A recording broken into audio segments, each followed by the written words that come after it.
Good afternoon, Jackson Jills. I'm SirDimwi, and in this video, I'm going to show you 3 simple plays that you can use to take your team to the next level. So let's just jump in. The 3 plays, or in fact schemas, that we'll be discussing in this video are the chain breaker, the standard split, and the relay.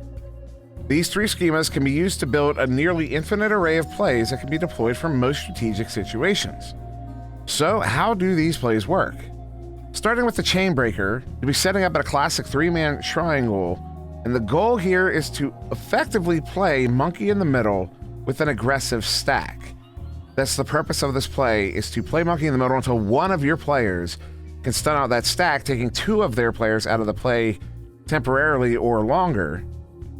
And your 4th player will tend to push up around mid in preparation for the outpass to start moving up the field with everybody. The situation in which you use a chain breaker is typically against an aggressive chain. If the other team is not being aggressive in that way, there's really no reason to deploy the chain breaker. You end up just passing between yourselves in your own zone for no reason.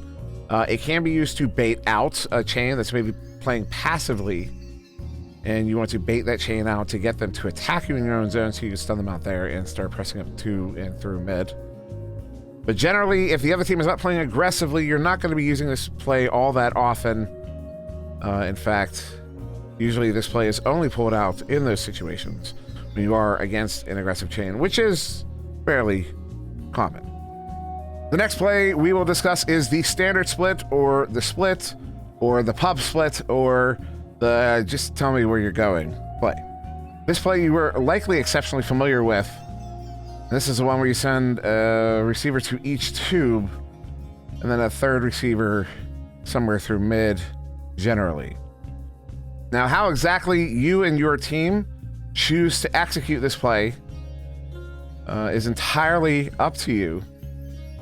But to say that there are innumerable variations of this schema is an understatement. Ultimately, what matters is the communication between the teammates. You know where your teammates are going and what the purpose of the play is. It's not enough to send a pass to a tube. You need to know why you're sending it. Strategic situations in which you deploy the standard split. Basically, this is your bread and butter. This is going to be a play that you can rely on generally. And the most variable position in the play is the center man.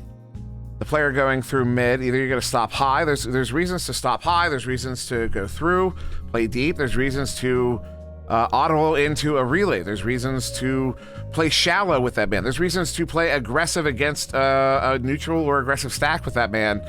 That is one of the most versatile positions in the game. Is this position in this play? 2 positions, the variation there is usually, are you going to be stopping the station block? Are you going to be stopping at the wall?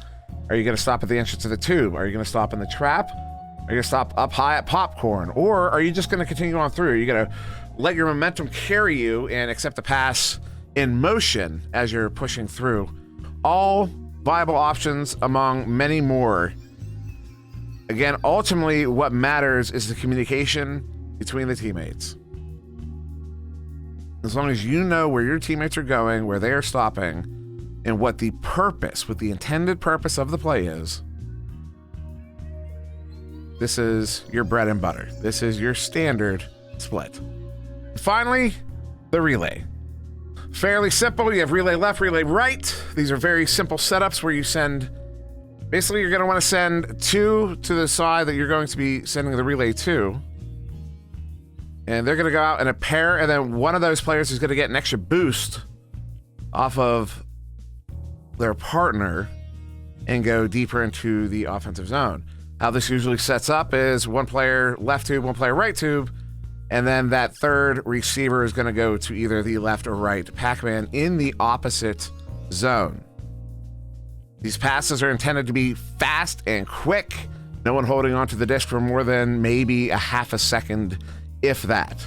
The problem with the relay is it is exceptionally easy to read, so it cannot be played too many times in a row unless you are changing up your execution of it. That is to say, unless you say start unless you say roll out with a standard split and then send your center man out to a relay position, things like that. Otherwise, the relay is best used as a change-up style of play where you get the defense used to either attacking your standard split or your chain breaker, and then suddenly you roll out with a relay, sneak pie their defense, and get a quick, easy goal.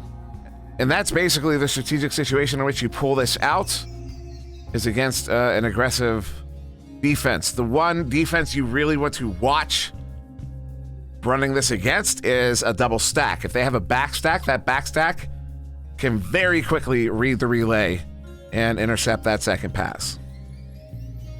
But otherwise, the relay is quite the staple, and for the occasional rollout, can be very effective. So that's it.